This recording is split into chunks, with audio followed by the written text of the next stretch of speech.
Je crois qu'en ce qui concerne cette question linguistique, c'est un problème un peu général au niveau des pays africains. Les pays africains, de manière générale, n'ont pas de politique linguistique. Ils n'ont pas de politique linguistique.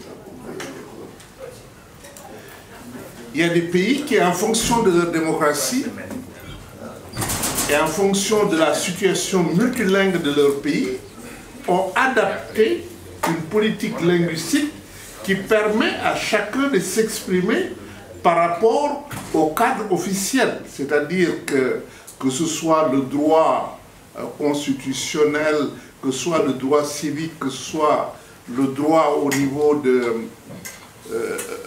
le droit civil ou même le droit syndical, sur toutes ces questions-là, il y a une législation qui permet à chacun de pouvoir le faire. Il est vrai que notre situation multilingue est différente de la leur.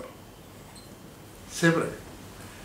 Mais même dans notre situation où il y a plusieurs langues, il est possible d'adapter un modèle qui permet que la langue officielle soit déployée de façon à s'adapter aux localités.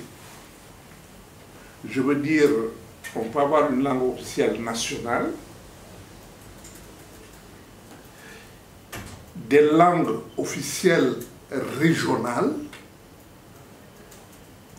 des langues officielles départementales, des langues officielles communales, qui font qu'à chaque instance, il y aura une langue qui permette la communication de tous les habitants du territoire. Et cet aménagement linguistique est possible et réalisable. Mais à condition, comme le disait quelqu'un, que nous fassions aussi le travail. Parce que si vous voulez qu'une langue devienne officielle, il faut que dans certains domaines, son lexique soit stable. Parce que quand on parle d'une chose, que ça signifie la même chose pour tout le monde. Or, ce travail lexical, c'est les différents experts dans leur domaine qui peuvent travailler jusqu'à ce que dans chaque langue, il y ait suffisamment de lexique adapté à telle spécialité ou à telle autre spécialité. Mais tout cela fait partie de la politique linguistique. Parce que la politique linguistique, ça pose la question des principes d'équité et d'égalité des langues. C'est un premier point. Le deuxième point, c'est la question de l'utilisation des langues dans la sphère officielle. Comment on utilise les langues dans la sphère officielle. Si c'est au niveau du tribunal de la Cour suprême, qu'est-ce qu'on va faire? Mais au niveau d'un tribunal local à Kédougou, quelle langue ça doit être? Oui, et ça c'est absolument important. Quelle langue ça doit être?